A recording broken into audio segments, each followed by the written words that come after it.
नमस्कार, मैं हूं राजन झा और दक्षिण पंथ पर एक बार फिर से आप सभी का बहुत बहुत स्वागत है। बिहार में सीएम नीतीश कुमार ने 28 जनवरी के दोपहर को मुख्यमंत्री पद से त्यागपत्र दिया और शाम होते होते पुनः मुख्यमंत्री के रूप में शपथ भी ले लिया।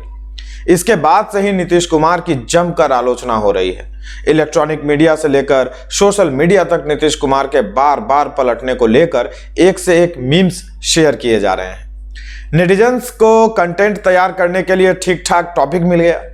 इस घटनाक्रम पर नीतीश कुमार के पूर्व में दिए गए बयान, गृह मंत्री अमित शाह के बयान और स्वयं प्रधानमंत्री मोदी के वक्तव्य भी वायरल हो रहे हैं।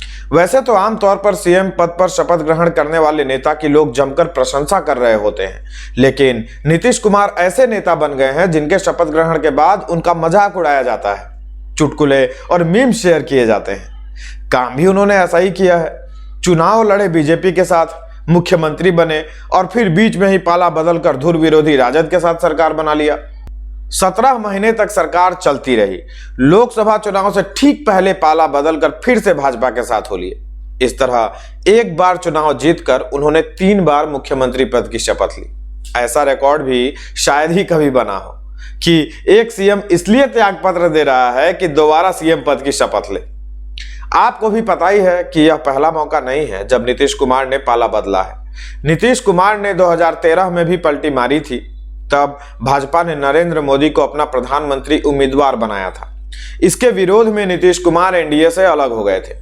मोदी लहर में लोकसभा चुनाव में सिर्फ 2 सीटें जीतने के बाद उन्होंने सीएम पद से इस्तीफा भी दे दिया था और जीतन राम मांझी को मुख्यमंत्री बनाया था।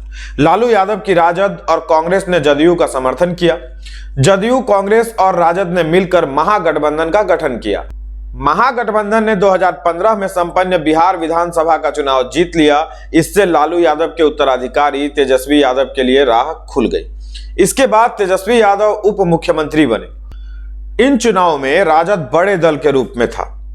हुआ ऐसा कि आए दिन महागठबंधन में अधिक सीटों वाली राजद और नीतीश के बीच निर्णयों को लेकर मतभेद होने लगे। विशेषकर तेजस्वी की महत्वाकांक्षा, उनका बर्ताव नीतीश के लिए बर्दाश्त कर पाना मुश्किल हो रहा था। इस बीच सीबीआई ने लालू यादव और उनके रिश्तेदारों के खिलाफ भ्रष्टाचार के मामले दर्ज किए। लालू यादव पहले से ही चारा चोरी मामले में दोषी ठहरा दिए गए थे। सीबीआई की चार्जशीट में तेजस्वी का नाम भी शामिल था। ऐसे में नीतीश कुमार को अवसर मिल गया।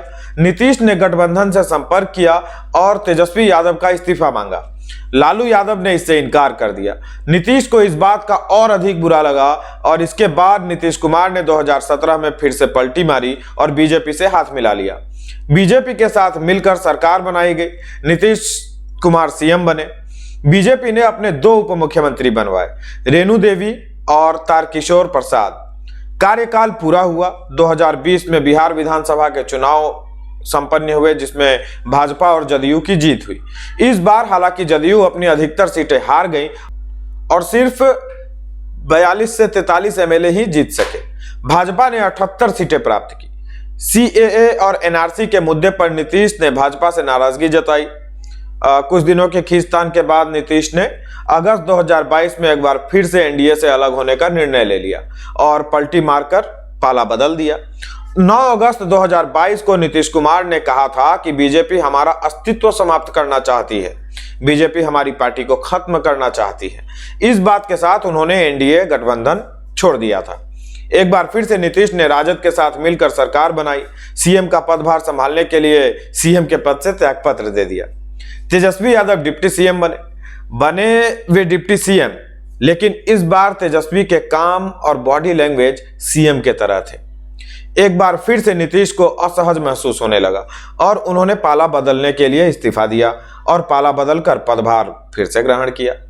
अब सवाल है कि नीतीश यह जानते हुए भी कि पलटी मारने पर उनकी भारी किरकिरी होगी, उन्होंने यह फैसला क्यों लिया। आपको याद होगा कि कुछ समय पूर्व बिहार के सियासी गलियारों में ऐलान किया जाने लगा कि नीतीश कुमार अब केंद्र की राजनीति करेंगे और बिहार तेजस्वी को मिलेगा। इधर तेजस्वी अपनी इमेज चमकाने में लगे रहे, बिहार शिक्षक भर्ती का सारा श्रेय लेते रहे और नीतीश मूक दर्शक बने रहे। नीतीश कुमार जानते हैं कि आज की राजनीति में सिक्का चलाने के लिए नेता को हर तरह से सशक्त होना पड़ता है। नीतीश कुमार ने भी सोचा कि यदि बीजेपी के खिलाफ देश भर में एक महागठबंधन तैयार हो तो बीजेपी को घेरा जा सकता है। उन्होंने पहल भी की, कई मीटिंग्स आयोजित हुई, एनडीए अलायंस तैयार हुआ। यहां तक तो सब ठीक था, लेकिन उम्मीद के अनुसार नीतीश कुमार को इंडिया अलायंस में भाव नहीं मिल रहा था। इंडिया अलायंस में शामिल किसी भी दल ने नीतीश कुमार को खुलकर सपोर्ट नहीं किया। नीतीश इससे आहत थे। दूसरी तरफ वे समझ गए थे कि 2024 में नरेंद्र मोदी को हराना मुश्किल ही नहीं, नामुमकिन है। विशेषकर राम मंदिर उद्घाटन के बाद चर्चा जीत हार पर नहीं, सीटों पर हो रही है। चर्चा इस बात पर हो रही है कि क्या इन चुनावों में एनडीए को 400 से अधिक सीटें मिलेंगी और बीजेपी को अकेले 300 से अधिक सीटें आएंगी। ऐसे में यदि नीतीश कुमार बिहार की राजनीति छोड़कर केंद्र की राजनीति में आते तो निश्चय ही उनकी हार होती, जो नीतीश भी समझ चुके थे।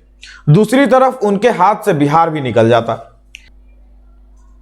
आज भाजपा के साथ समझौता करके कम विधायकों के बावजूद वे सीएम हैं, लेकिन तेजस्वी अगली बार इस बात पर तैयार नहीं होते। नीतीश को इस खतरे का अंदाजा हो गया था और वे सावधान हो गए।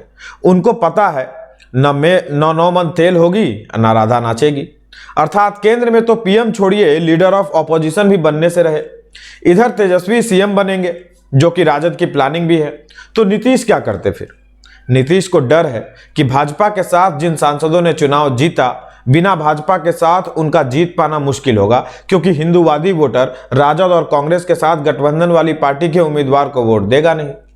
बिहार में भी मोदी लहर सुनामी की तरह काम करेगा, इसमें कोई शक नहीं। 2014 और 2019 के आम चुनाव में हम देख चुके हैं। राजद या महागठबंधन की पार्टियां जदयू को क्यों तरजीह दें? हर चुनाव के बाद जदयू की ताकत कम हो रही है। इसे ऐसे समझिए कि 2010 के बिहार चुनाव में जदयू को 115 सीटें मिली थी, वहीं 2015 में जेडीयू को 71 सीट मिली। इसके बाद 2020 के चुनाव हुए और उसमें कम होकर जदयू की सीटें सिर्फ 43 रह गई, यानी 43 सीटों तक सिमट गए। यदि आप गठबंधन में चुनाव लड़ते हैं तो टिकटों को लेकर नेगोशिएशन में पूर्व के चुनाव का प्रदर्शन अहम रोल प्ले करता है। इंडी गठबंधन भी 43 से 45 विधानसभा सीटों वाले जदयू को इतनी अहमियत क्यों दे? नीतीश भी भाप गए होंगे कि जिस आशंका में भाजपा का साथ छोड़कर महागठबंधन में शामिल हुए, वही खेला इधर भी चल रहा है। बीजेपी के साथ सरकार बनाने पर राज्य सरकार द्वारा लिए गए निर्णयों का सारा क्रेडिट नीतीश कुमार को ही मिला करता है। परंतु विगत कुछ दिनों में आपने देखा होगा कि बिहार सरकार द्वारा निकाली गई वैकेंसी हो या दूसरी तरह की योजनाएं, सारा क्रेडिट तेजस्वी लेके गए। क्रेडिट लेने के रेस में तेजस्वी हमेशा से नीतीश कुमार से एक कदम आगे चलते रहे हैं। ऐसे में नीतीश कठपुतली सीएम की भूमिका में थे। 2025 के बाद नीतीश समेत जदयू के अस्तित्व पर संकट पैदा हो जाता। नेताओं द्वारा दिए गए बयानों पर इतना ही कहेंगे कि दुश्मनी जम कर करो, लेकिन ये गुंजाइश रहे, जब कभी हम दोस्त हो जाएं तो शर्मिंदा ना हो। नीतीश कुमार एक हास्यास्पद विषय बनकर रह गए हैं। सुशासन बाबू के रूप में बनाई गई उनकी छवि धूमिल हो गई है। कुछ सालों से देखें तो वे बिहार की जनता के भलाई की सिर्फ बात करते हैं। उनका पूरा ध्यान कुर्सी बचाने पर होता है, अपनी पार्टी को बचाने पर होता है। सबसे पहले तो यह कहना कि कोई आपकी पार्टी तोड़ रहा है, यह मुझे विरोधाभासी लगता है। आप यदि सशक्त होंगे तो किसी की मजाल आपकी पार्टी तोड़ देगा। नीतीश कुमार सोचे कि वे कैसे कमजोर हुए, क्यों 100 से अधिक विधायक जिताने वाली पार्टी 43 तक पहुंच गई, और जो कमजोर होगा वह टूटेगा। टूटने से बचना है तो स्वयं को मजबूत कीजिए, दूसरों को कोसने से कुछ नहीं होगा। अब बीजेपी की बात करते हैं। 2020 विधानसभा चुनाव में 78 सीटों पर विजय प्राप्त करने वाली बीजेपी बिहार में अपनी पैठ बना रही है। ऐसे में साथ छोड़कर जाने वाले को फिर से साथ में जोड़ना कोई मजबूरी नहीं। हाँ, कुछ भाजपा समर्थकों का कहना है कि 400 प्लस का गणित साधने के लिए सब करना पड़ता है, राजनीति में कोई परमानेंट दोस्त या दुश्मन नहीं होता। यह सब कहने की बात है। क्या कल को मुस्लिम लीग या वामपंथी किसी पार्टी के साथ भाजपा का गठबंधन हो सकता है? फिर तो AIMIM के साथ भी सरकार बनाई जा सकती है। 10 लोग इसे भी जस्टिफाई कर देंगे कि ना भाई, 500 सीट जीतने के लिए करना पड़ेगा। राजनीति में लड़ाई नैरेटिव और विचारों की होती है। विचारधारा से समझौता करके गठबंधन करने को ठगबंधन कहते हैं। फिर जो जनता अपने पार्टी के समर्थकों के लिए सोशल मीडिया से लेकर सड़क तक लड़ाई लड़ती रहती है, वह ठगा हुआ महसूस करती है। बिहार भाजपा के अध्यक्ष सम्राट चौधरी ने अभी तक मुरेठा नहीं खोला है।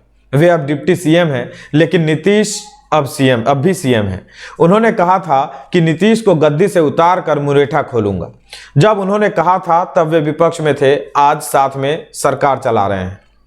उनके सर पर बंधी हुई पगड़ी देखकर नीतीश मन ही मन हंस रहे होंगे और पगड़ी बांधकर नीतीश के समक्ष बैठकर सम्राट चौधरी क्या सोच रहे होंगे ये तो वही जाने। कुछ लोग नीतीश के पलटने से चारा चोर के तरफ हो लिए हैं।